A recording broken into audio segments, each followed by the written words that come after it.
to you tomorrow by email. Thank you very much for having us this morning. I will speak quite quickly, probably to get through not only my keynote, but also the panel afterwards. Dr. Liu, a great friend, and he introduced me quite well, except he forgot that I'm also the founder of a charity in Shanghai called Hands on Shanghai. We're one of the first licensed NGOs in China as a foreign NGO. We also have a Chengdu license now, and we're now working on several other cities. We work with a number of the companies in this room, and so it's really a pleasure to kind of provide my thoughts. The title here is Beyond Business as Usual, and this is where I think the bridge between Professor Mao and also Peter really exists, is that we're at a crossroads between CSR 1.0 and then the future of where it should be. So for many of you who've been in CSR, this was what we loved, right? We wanted to do exactly what modern economics told us. Make money, but then obey the laws, employ people, pay some taxes, and donate your time or money when you have it. It's a traditional CSR model. And that for many years, for the last 15 in China that I've been doing this, was the primary kind of strategy. But this is changing, and I'm really going to get into that because there's two ways to look at CSR. The first one is external, which is what I will really spend most of my time on, the market focus of how you sell or leverage CSR. The other one is internal, about what it means to your company from a culture, for your employees. And I would say that for CSR 101, the traditional definition, the only competitive advantage that it really provides to the firm is internal. And that comes in the way of volunteering and what it does to promote culture, employee retention, productivity within your firm. And I'm going to show you one statistical chart, which is basically, it's a survey that we did of 800 employees at one of the largest firms in China to show what does volunteering do for the firm. And again, I will send this to anyone who would request it, but I'm just going to show you three things. And what you'll see is the orange and red are agree and highly agree. Volunteering does three things. It increases employee productivity and loyalty. So, let's see. Turn this on. So this one here is participating in company projects increases my work satisfaction. About 80% said agree or strongly agree. It increases brand value and advocacy. So the first chart shows basically that the employee believes by about the margin of 85% that a strong culture of volunteering, they will talk more about their firm. It enhances the brand's value in the market. The second one is, even if they don't like their job, they will tell others about how good their company is because of a strong value or commitment to volunteering. And the third one is, it increases team cohesion and leadership. So 89% said volunteering is a fun way to increase kind of the team spirit, which I think a lot of firms need. And the second one is 88%, I believe I improve my leadership skills by volunteering. Now for me, for CSR, this has been the biggest value, this is the biggest differentiator for most of my clients now, who are by and large focused more internally on how to leverage CSR than externally now. But really where we're headed, because of the externalities that both Mao Yusher and also Peter were talking about, the modern economy has not protected the environment, society, or the economy in the way that we had planned. And what this means is, from a market-facing perspective, we have to look at CSR quite differently. And to go back to Milton Friedman, there's only, basically profiting is the main source of social responsibility for the firm, as long as it stays within the rules of the road. And I ask that you keep that last sentence in your mind while I'm speaking, because the rules of the road are changing. So if you look at the fact that most of us will be operating or advising to very complex value chains in China, right? You have manufacturing, you have sales. 20 years ago, maybe most of the multinational factories were here, but they were selling overseas. And what we're seeing is that the value chain is coming into China, and this is placing a different pressure. Because as smog becomes a personal issue, and citizens start to force the issue on brands, it's changing the way that firms feel that they need to be socially responsible or responsible to different stakeholders. And we will look at who is responsible for taking action. Actually, if you look at it, most people don't think that corporates will take action. They actually believe that the government, no surprise in China, will be the primary force for change in China. They will be the ones that force responsibility. But individuals who feel they have very little power actually feel they will take action. Now, the reason why I put this chart up here is because corporations don't feel like they have to act. But the question is, who will this group and who will this group act against? They will act against business. They will have different expectations. And that will come in the form of two ways. What I call push and pull. And I'll just use this chart. Imagine the way that a government can force a corporation to change its business behavior, its business as usual practice. One is laws, enforcement of laws, but the other one is incentives. And getting back to Peter's ideas about the closed loop economy, a lot of it is very much going to be about incentive based.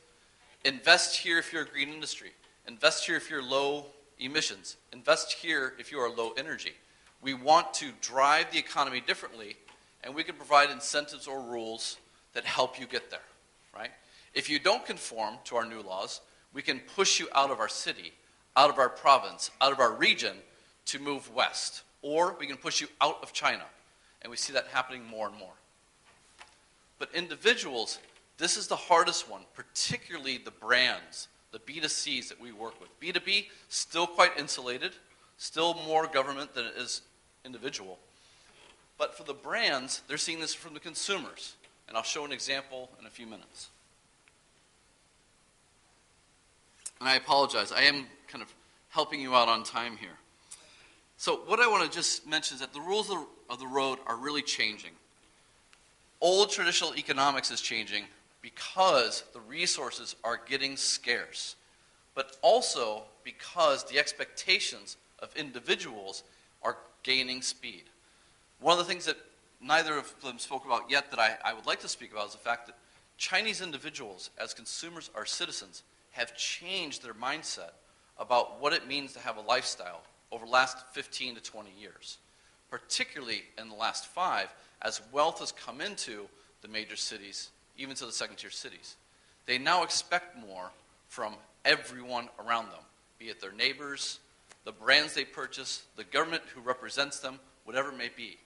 And that creates more pressure as well. The pressure is coming from both sides. So, kind of the three things that we really look at when we're working with our firms is basically the rules of the road are no longer set by the government alone. Going back to Milton Friedman's quote from 1971, government was the primary establisher of rules and regulations, especially in China. That's changing. Now it's citizens who will come to your factory and air grievances. It's media who will highlight your problems. It's NGOs who will help the whole process. It's also consumers who say we'll no longer buy your goods if you're not responsible.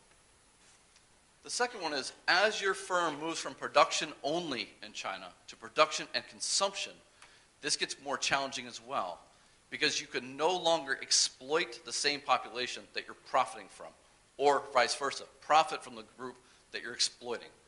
So you think of 1997, Nike in Indonesia. It took American consumers to put pressure on Nike before they acted in Indonesia. But now Chinese consumers can act against a brand who's exploiting, in their mind, the Chinese. It's a very different scenario because it allows NGOs and media to get far more engaged. And the last one is, which I'll talk about, is compliance mindsets. The idea that I'm complying with the law is hurting the long-term strategy of firms. It's a tactic that only has a short-term lead time on it. The more you say, I'm following the law, the farther you are falling behind.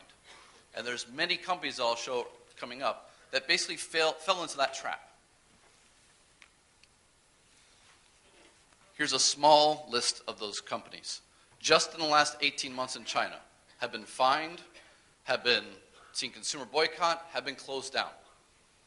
Because what happens when your compliance mindset is you're not staying innovative, you're not staying productive, you're not addressing the needs of the wider community, particularly consumers. Your license to operate can be removed by the government, but also by citizens and consumers now. Look at Yum, KFC.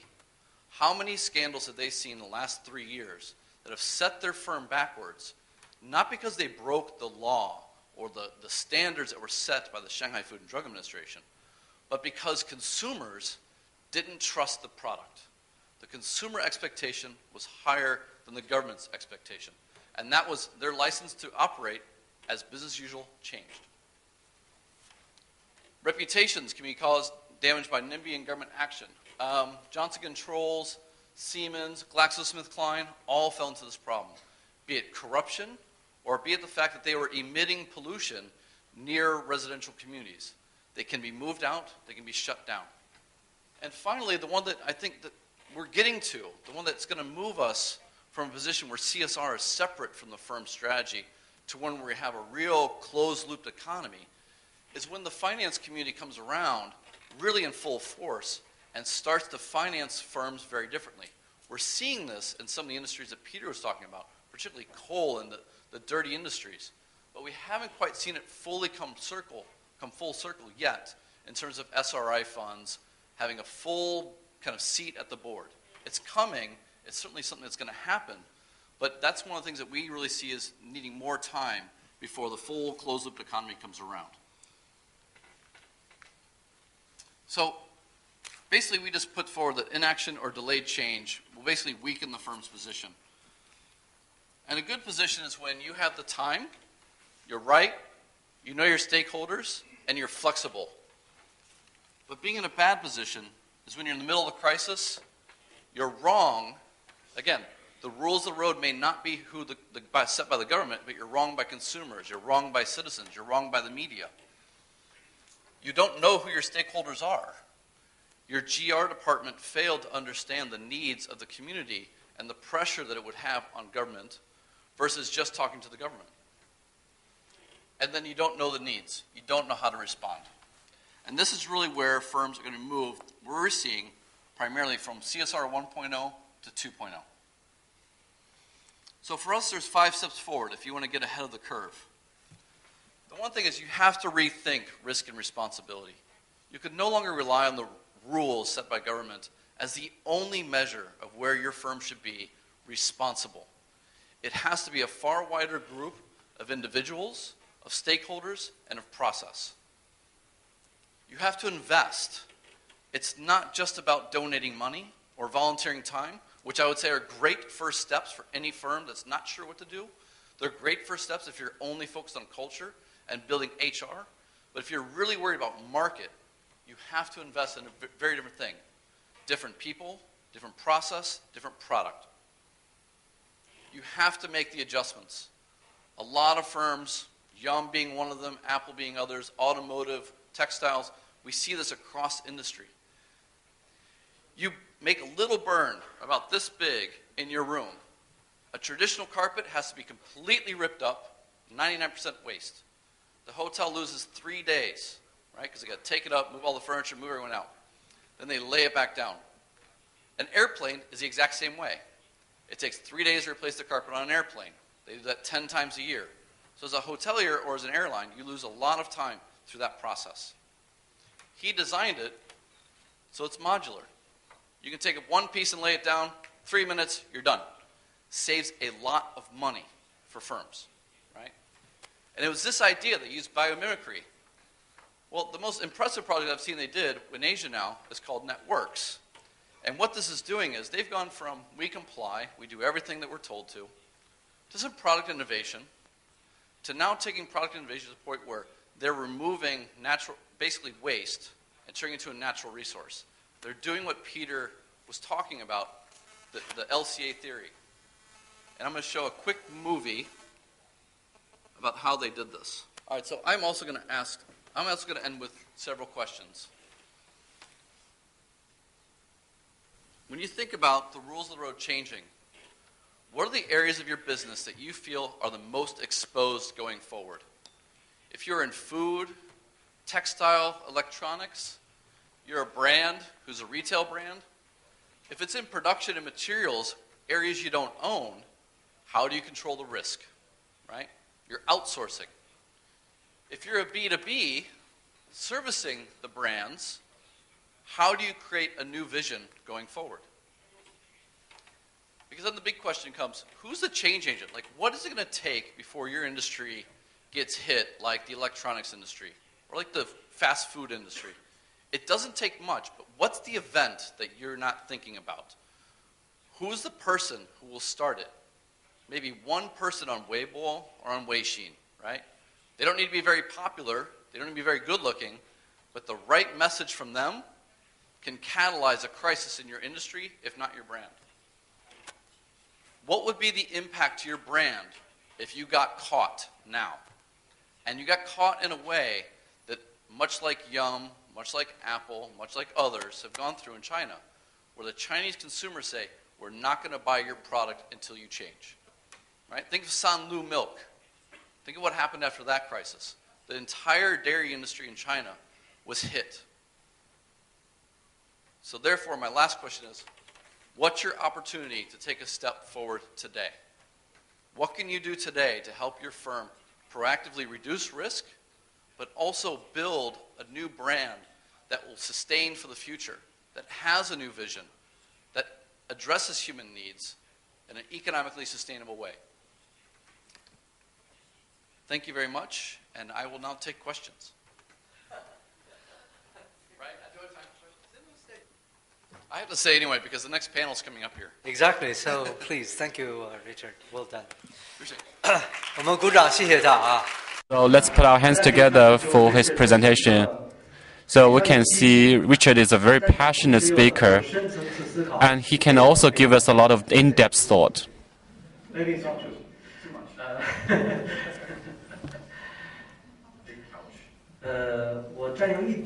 So I'm going to occupy a few minutes to share my thoughts. Actually, his presentation has triggered a lot of thoughts in me. I think especially for a lot of CEOs present today, vice presidents, and also chairmen.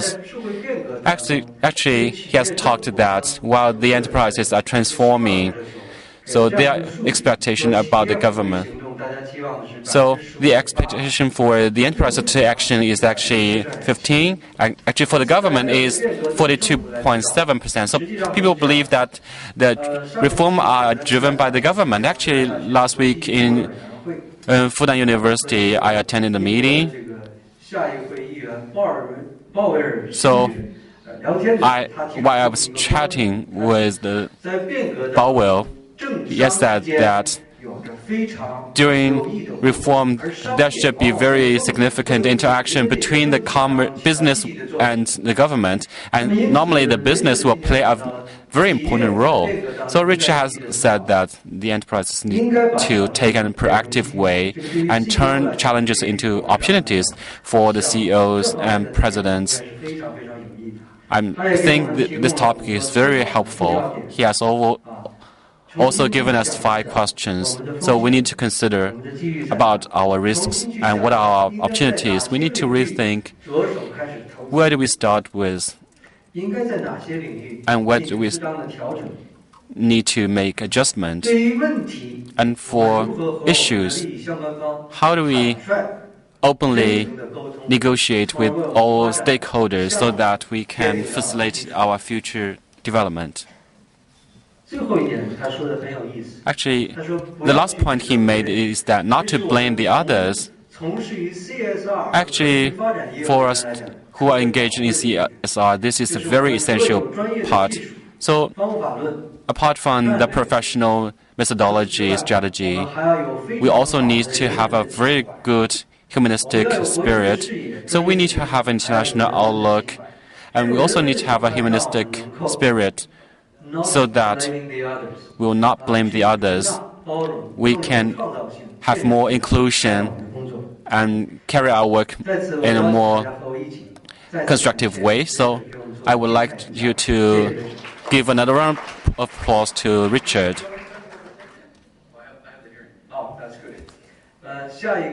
Next session will be led by Richard again. That is a brainstorming session, and he will invite 4 panelists to go through a discussion with him.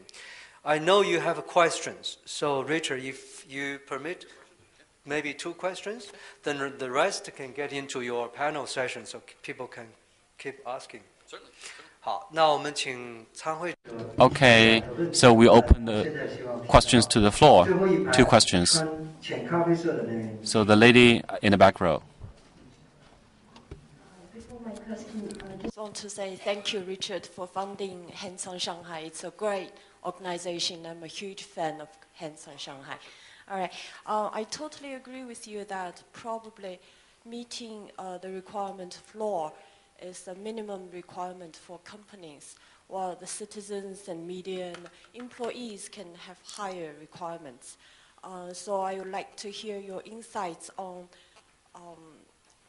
employee engagement versus the corporate social responsibility.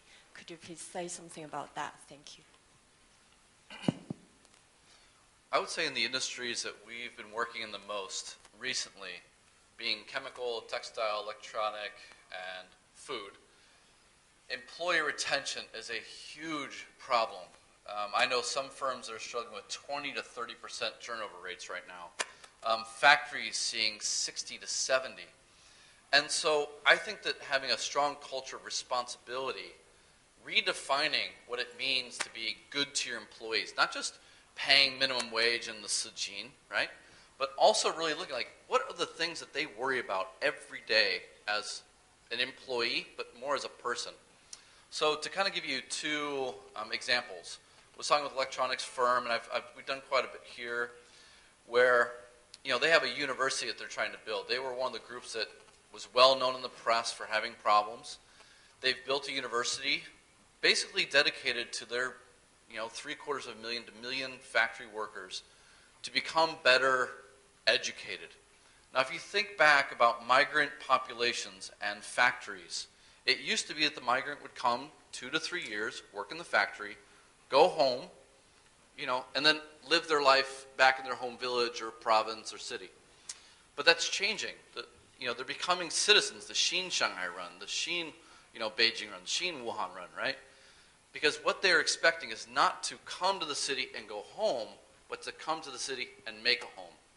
And that's a real big challenge for a lot of firms. So what we look at is, first, for responsibility's sake, stop treating your employees as if they're going to go home. Start developing policies and programs that help them integrate into the city, help them gain access to higher education, higher skills, and look to your staff to become middle management. It used to be that staff went home, or that factory leader went home. But now if you look at them as a pool for the future of your leadership, it's a different, because you're investing in them, so they will stabilize. The second thing I think that's going to be actually really challenging for firms to figure out how to do this is the aging population of China, but also the number of young families who occupy middle management. These individuals are going to have a lot of stress because you have to either leave work early or hire someone to help you support your family, be them young or old. And for me, I employ, 25, 30 people now. We're very flexible. We've had almost 25, 30% of my staff has gone on maternity leave, and we give them extra time. The other group now is starting to worry about their elderly, their parents, because you can't have 2 sets of parents and the family and the children living in one house. It's too expensive. It's also too expensive to expect that the husband and wife would go back and forth without the support of their business. And I think this is what's really going to change how you view You have to look at them as individuals. You have to increase flex time. You also have to be flexible about where the office is and what they're expected to do in the office. And actually, just the last comment, that 2025 workshop that we did with BSF, one of them was the future of work in 2025. What will the office look like? And categorically, everyone said, small office, hub for meetings, but not doing work, with most employees working near the home versus in the office. Because the other thing that's changing is traffic. If you live in Beijing, you can go an hour, hour and a half just trying to get to work. I know people in Shanghai that go to factories that are an hour and a half, 2 hours. That will end because employee expectations will rise. And then we can talk about volunteering, and then we can talk about philanthropy. But I think if we're talking about employees and engagement, it has to be about them as an individual. One more question. Or that's too much. You speak very fast. I speak very fast, and I apologize. 这个你是一个简短的问题，好吗？ So one simple question. Sure, but there's a little bit long statement. I'm from a European bank, and we take junior education very seriously. That's why we set up a sponsor scholarship in Sichuan, in a really small village, which is known to nobody. But the kids there need a lot of financial support to continue their study and even their lifespan, because their parents are the migrants in big cities and they never go home. But the question is, there's another voice within the bank that you guys should sponsor, should spend money on the CSR program in Shanghai and its neighborhood, because it's logistically easier and it saves a lot of time and probably a lot of financial investment through the programs. And it's also a very good method to cater to the local government agencies' demands. But in the evaluation from the CSR committee is the kids in Sichuan needs our help most, because nobody else would go there to give their money and to study is probably the only way for the kids to get out of the village in their life. So it's very hard to balance the two options, and that's a lot of multinational companies are facing, to do something the local government wants, or to do something which is more in line with their global principle. Yeah. So do you have any suggestions?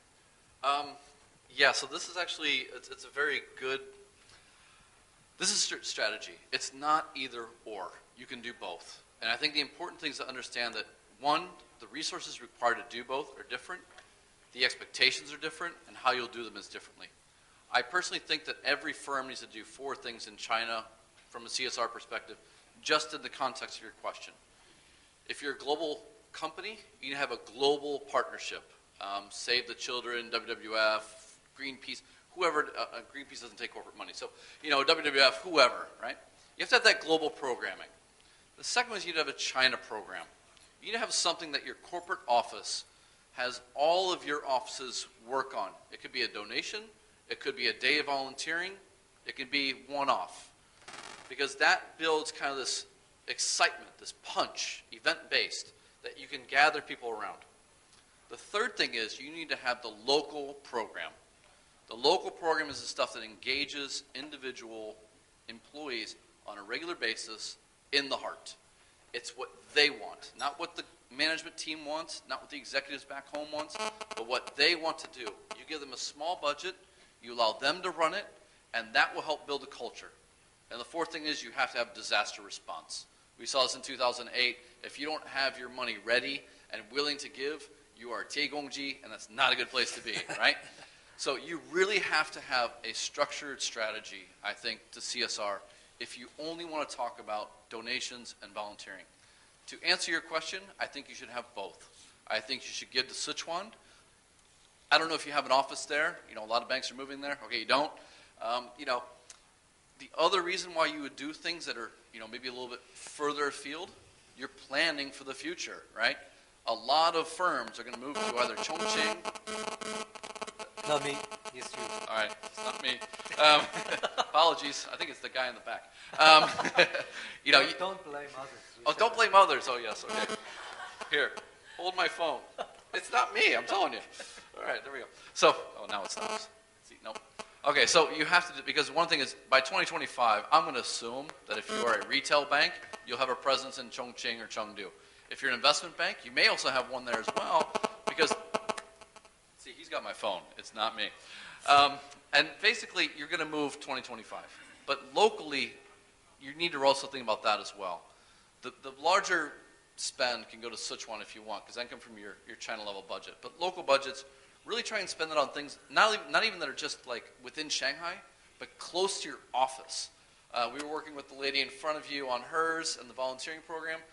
Their office at Plaza 66. We started them off with a children's hospital in Beijing Lu, just because if you can get someone to walk out of the office to the hospital, to the Laorenyuan, to the Yangguang Zhijia, to the Jiedao, whatever, right? you're extending their idea of what community means. And that is another long-term goal for the Shanghai city.